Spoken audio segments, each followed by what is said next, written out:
Hello, lovers. I'm Coach Bo, and this of desire, pleasure, intimacy, satisfaction, and love, especially but not exclusively for those of us who are neurospicy. Today's question: is it butterflies or just ADHD?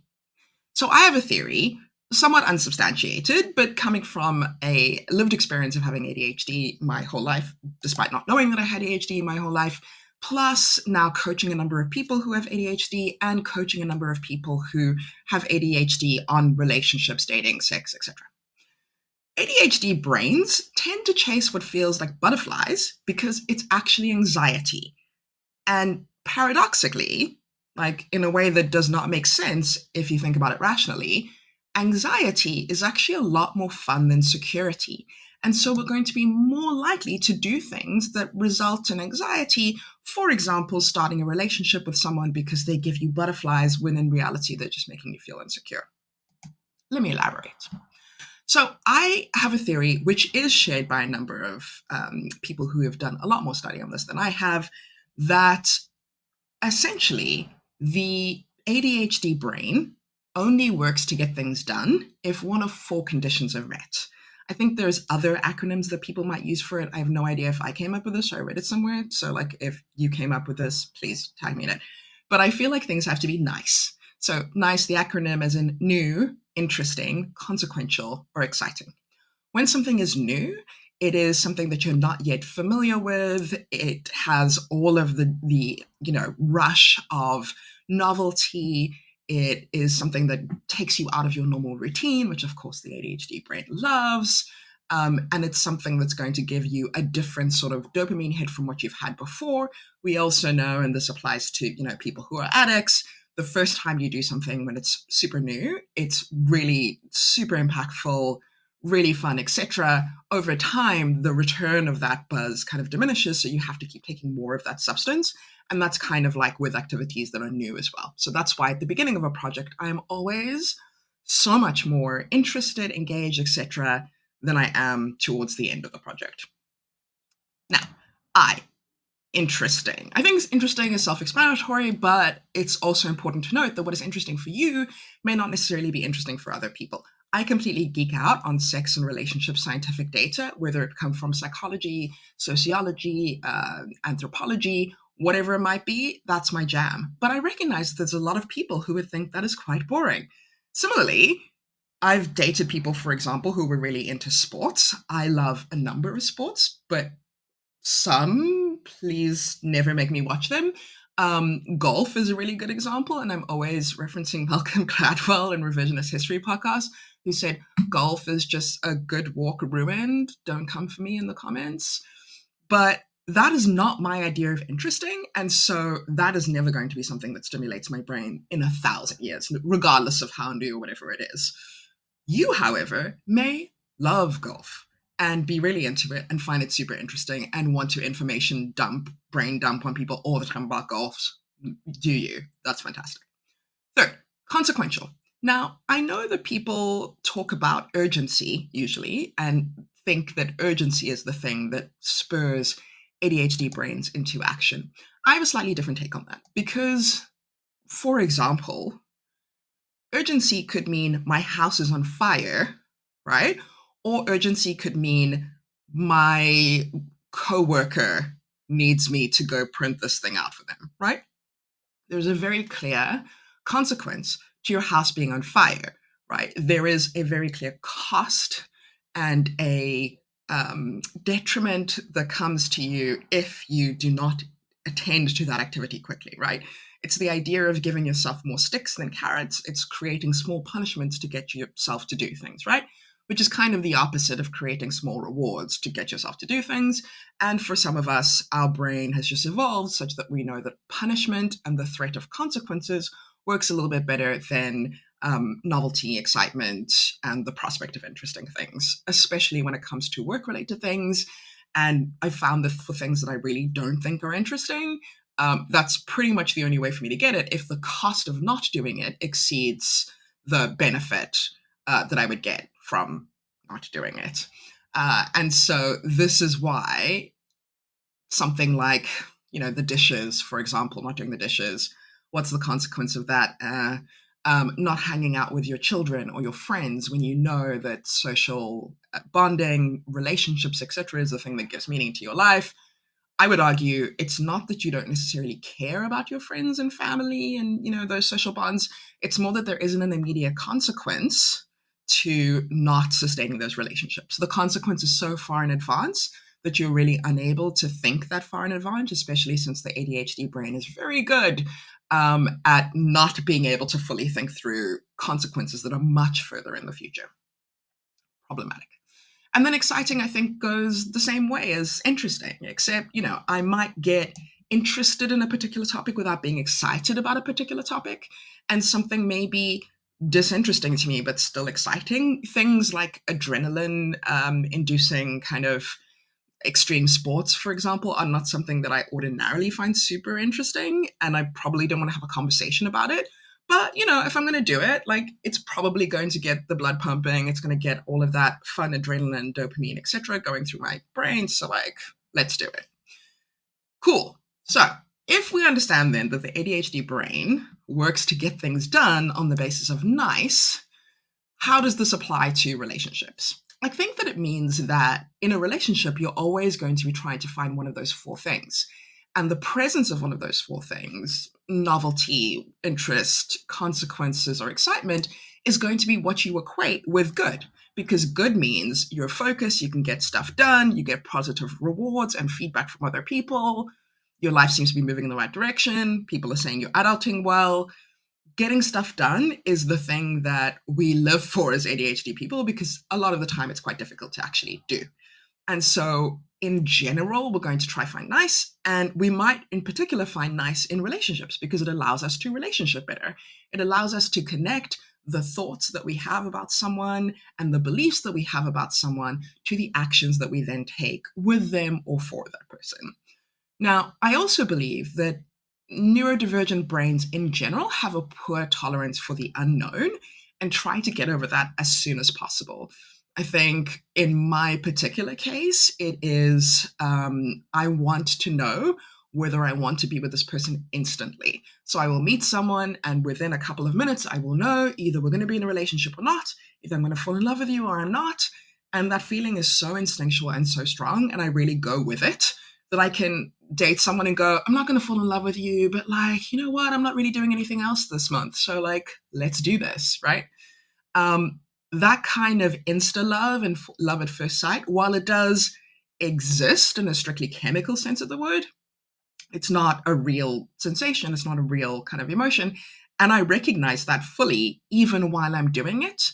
But I also recognize that in order for this thing to be exciting for me, it has to move quickly, because I don't have the patience or tolerance to have it play out in a beautiful, organic, normal, natural, healthy way. I want it all to happen now. Similarly, I also am the sort of person who rushes to define the relationship with a person within weeks. Because for me, not defining that relationship just ends up being in a situationship. And a situationship is the worst of all worlds, because you have neither the security of being in a relationship and the commitment that comes with that, nor do you have the ability, strictly speaking, to go and hook up with other people or date other people or whatever, because, you might end up feeling just a bit of a jerk from doing that, understandably, if you are situationing, let's say, with a person. So in general, it's something that I like to avoid at all costs. And it is because that sort of waiting space requires so much patience. And I don't have a lot of tolerance for either the waiting or the unknowing of it, which just creates more instability for me than happiness, right? This could play out in a number of ways for you, and, think about your own past and your own dating history to think about where nice applied. But I think that falling in love super quickly with someone only has the meaning that we attach to it, right? Because it could be as a result of multiple things. It could be attachment styles that make you feel as though this person is either someone that you really want to be with, someone who's a challenge for you to get, someone who makes you feel like you really need them. There could be a number of different things going on, as usual, thanks childhood. It could be trauma bonding, where you are sharing traumatic experiences that have happened to either or both of you. And the similarity between those things allows you to feel like I can talk to this person, they can relate to me, they know me, etc., which results in trauma bonding, which isn't the same as like bonding, because the thing that's bringing you together is like that you were a little bit broken by some things in the past, and that's like not great. It could also be that you're falling in love quickly because you have some sort of like internalized ableism that says, I, as a person with ADHD, am more difficult to date, or less likely to date, or less fun to date, or more problematic to date, whatever it might be, that you have internalized that ableism and that lesson about yourself. And so for you, if you can fall in love quickly, you can make them fall in love with you quickly, it has a higher chance of working because they won't realize how messed up you are before that happens. Why my dog is sitting there barking about this, I really don't know. Sometimes I think she has ADHD. And it also might be a case of you're falling in love super quickly because you're lonely, right? Which happens to all of us, but there is a unique loneliness in being neurodivergent, especially if you come from a family that does not really understand what that means and did not provide you with the support and accommodations that would have made your life a bit better. And then my favorite reason for falling in love quickly is boredom, because occasionally I just do it because, like I said, I don't have anything planned for the next couple of weeks. Why don't I just do the whirlwind romance that I absolutely know is going to fail? And I'm not sure that any of those has an inherently good or bad meaning. It is really about the meaning that we choose to attach to those things, and similarly, what they mean to us in our specific context. So for someone else, being with someone only because you are bored or lonely might be a terrible thing, whereas you go like, you know what, I've made a very intentional choice. I know why I'm doing this. I know how this plays into my journey. I'm being honest with this person and they completely understand where I'm coming from. So, like, who's it hurting, right? Similarly, I feel like butterflies also only have the meaning that we associate them with, right? And we have created a culture where chasing butterflies and chasing that low key anxiety and insecurity is something which we tell people feels good. We tell them it's something that you should be looking for, and a signal that this relationship is something that you care about, or that it could be something. And when you think about it, it kind of doesn't really make any sense. But we have given this meaning collectively to butterflies, which could be a result of multiple different things for each of us. But this is what we've been told it's been. So I feel as though when you think about nice and butterflies, connect those two experiences, butterflies in the moment are always novel because you haven't experienced them with this particular person. And in some cases, you haven't experienced them at all. So this is your first instance of butterflies, and it's like, wow, this is so cool.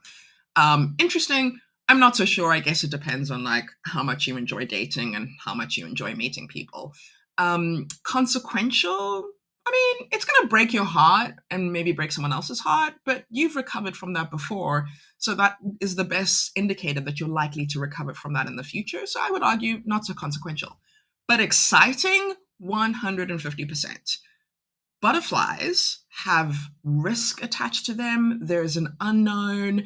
Anything could happen, but you're not in any serious or real danger, right? You are not in a situation where a tiger is about to attack you. And so you have that adrenaline and this fight or flight or freeze kind of response about this situation. And you choose to engage, which I guess is fight. In a lot of cases, you might choose to freeze and not even have a conversation with this person and just be like, I don't know what to do. And you may completely flight, right? And just get out, get away from them as soon as possible when you have those sensations. But the point is that it is fun in a way that is safe. Now, what does that sound like to me? I don't know. Video games probably is a good example. Gambling for some people perhaps starts off that way as something that is like risky, unknown, uncertain. Anything could happen, but like, what's the worst that could happen? Only when these things get into the space of becoming addictions, becoming compulsions, obsessions, etc., does the real consequence and unsafety, danger of the situation become completely clear. So why do we like those things? We know that people with ADHD also have a higher propensity for addictions than the general population. And that nice is also the beginning, I believe, of every addiction, kind of has some elements of those things that make you feel like this is going to be a good choice in your life. But it's just a love of dopamine that is fueling this behavior. It is the chase for dopamine, which is, in a lot of cases, for many people with ADHD, especially when they are unaware of it, the root of all evil, right? And a very difficult cycle to break if you've conditioned your brain to only be able to do things that give you this massive dopamine rush, or if you have been conditioned through the behavior or responses of others, for example, your parents berating you or celebrating you from doing one thing or other, that you have to chase dopamine in order to get those kind of responses from people again. It's not a vibe.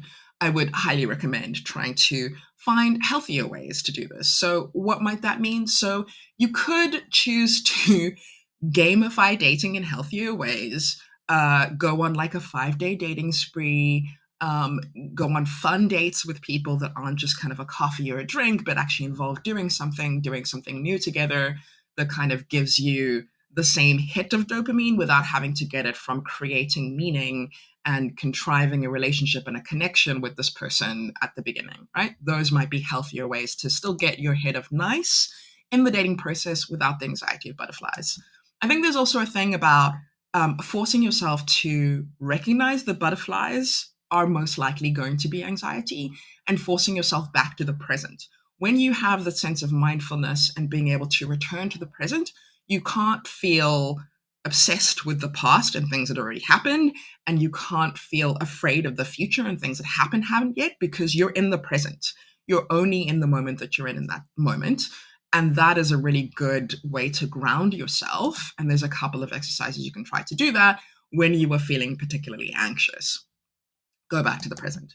There is also a question about, what other techniques, etc., whether in a coaching practice or a therapeutic practice with a practitioner you could use to help. You might go the kind of compassionate mind, compassionate therapy kind of route and investigate your anxious self, so the part of you that is anxious, and interact with that part to figure out what are its behaviors, what are its fears, what is it protecting you from, what would it do if it was in charge, what memories have contributed to it, and really get to a place of, instead of feeling judgment for that anxiety, having a better understanding of it and being able to approach it with more compassion, which might also mean that it comes up less frequently because you have acknowledged it and approached it in a way that it doesn't feel like it needs to protect you all the time. You could do some reframing like you do in CBT, cognitive behavioral therapy, and I guess to some extent also in NLP, I mean neuro-linguistic programming, because it is a case of, again, the meaning that you attach. So if you reframe the experience and understand what is really happening in your brain and for you, what you're really looking for, etc., that investigation may lead you to some insights that could lead you to understand why you're trying to chase butterflies and what those actually mean for you. And then, of course, there's something like internal family systems, which you could also do with a therapist, where you're essentially trying to classify whether the anxiety is something that you're doing kind of, it's a manager. So something that you are using as something to protect you from future harm and future pain and future danger, or whether it's a firefighter and something which is trying to help you right now in an immediate pain or perception of danger. And then you can figure out how you want to interact with your firefighter and your manager and how to get them to step aside so that your true self and your true intentions can come forward. Again, you can work with a coach or therapist to get one of those. And I highly recommend it if that's a route you want to go down. But you can also kind of read up about some of these things and begin to do a self-exploration and self-investigation if that's your vibe. The last thing I would say is that, you also need to make note of places where you can see that you might be chasing nice, and also put this note somewhere where you can see it. I don't mean like a mental note, because of course, if you have ADHD, you have object permanence, which means if it's not in front of you, you'll pretty much forget that it exists. So put a note up somewhere where you're going to see it, bathroom mirror, outside the shower door, next to your phone, whatever, that reminds you to ask yourself the question of, am I doing this because it's nice, right? am I chasing dopamine in this moment? Because in that reflection and that constant kind of asking the question, you will train your brain to have a lot more awareness of where something is real feelings versus something is like real dopamine that you're chasing. And I would say you should do this in general with everything, not just dating and relationships and sex, but certainly a helpful thing to start off doing with relationships, dating, and sex anyway. So I personally believe that butterflies are just ADHD, and for some of us, just a signal of anxiety, and that we have misclassified this because other people and the media have told us that it means something specific. But the most important thing for me is actually don't judge yourself if sometimes you know it's not butterflies and you know this is a symptom of you trying to chase dopamine and you decide to do it anyway for other reasons. I think unintentional self deception leads to unintentional self sabotage.